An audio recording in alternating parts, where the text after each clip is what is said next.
Will Manso is on the Toyota of Hollywood hotline, sports anchor and reporter for WPLG Local 10 here in Miami. You see him on FanDuel Sports Network, son, for Heat games. Heat announced some preseason exhibition games in Puerto Rico. Are you going to Puerto Rico? Do you think, Will? You don't know yet? I'm not sure. I made the pitch, so now I just have to wait for my boss to say whether we're doing it or not. But trust me, it was the first thing I said when I found out they were going.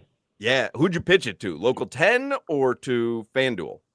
Local 10, because I figured if I could get it through Local 10, I could do a combo deal. So it's perfect. It's like, a little twofer. Dip. Yeah, a little double dip. Exactly.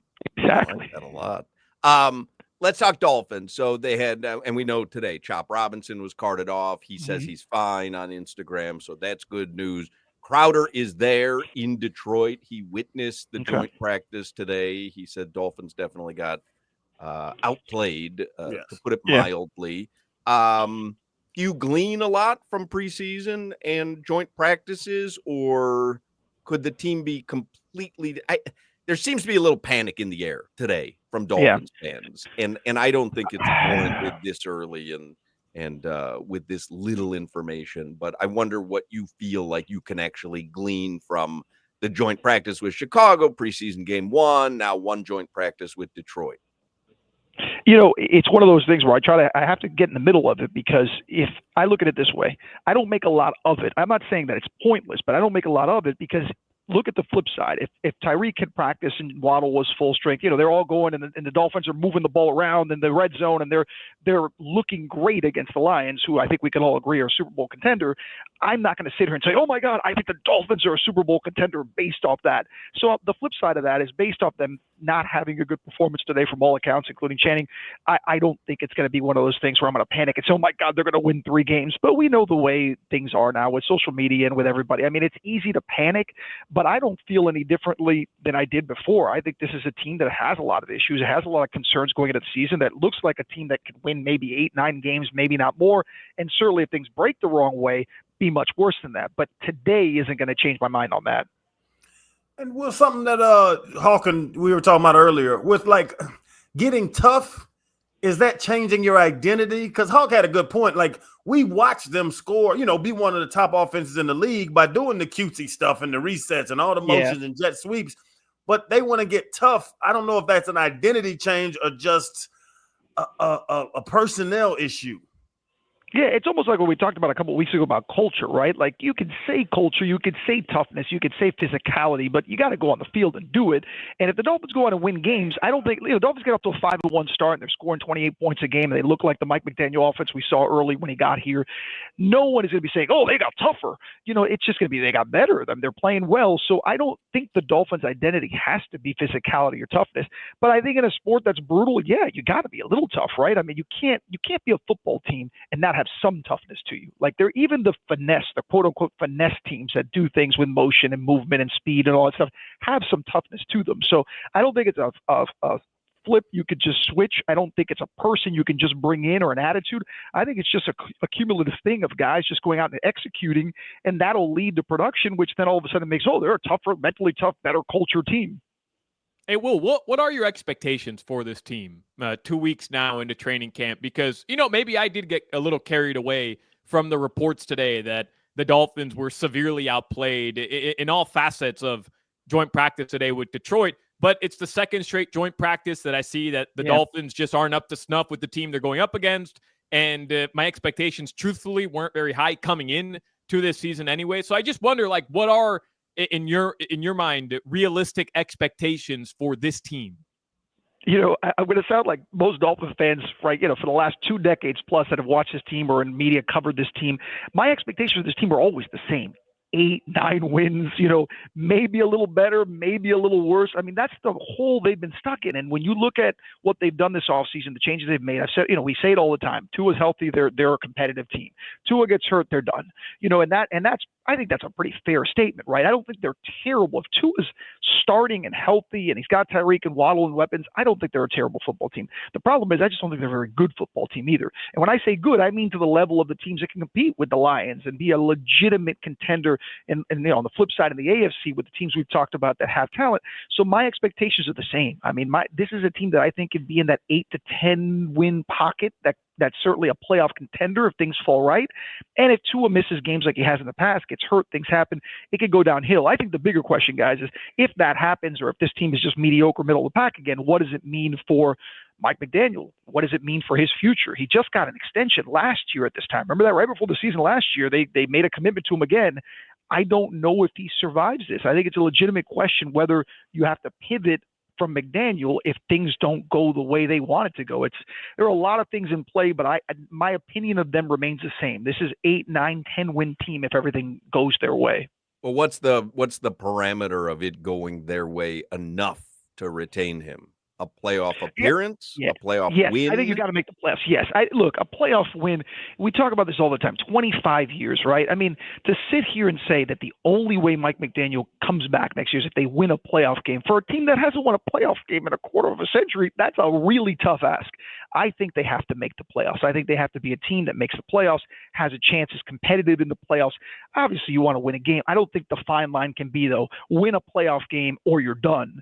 I mean, they have to look like a team, and also the circumstances around making the playoffs. Do you have two available? Do you have them healthy? Those are things that I think are going to fall into place. But yeah, I think making the playoffs is a fair thing to ask a coach now, a few years into his regime with a quarterback that I think we can all agree on is a very good quarterback that you could win games with.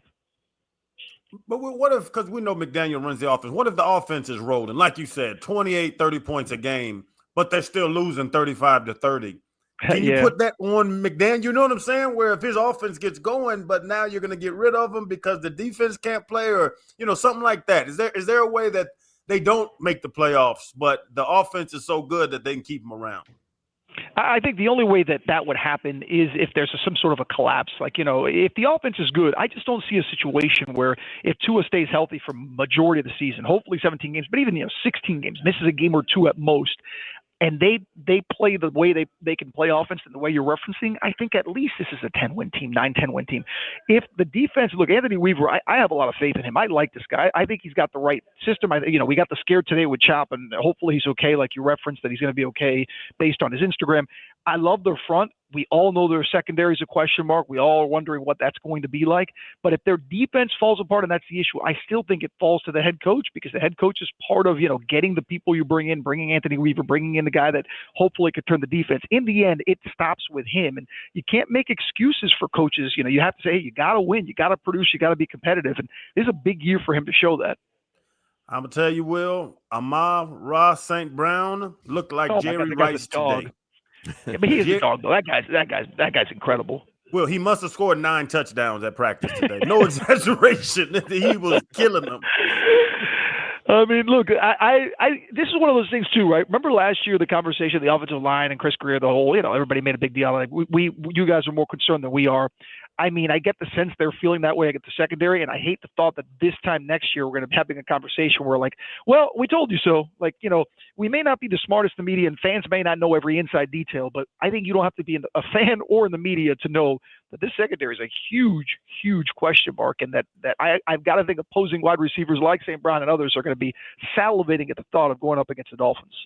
I'm getting spy reports from Clay Ferrero there at Local 10 while you're doing this interview that as you were conversing with us about the Dolphins, Dookie Lang just thought you were speaking to him.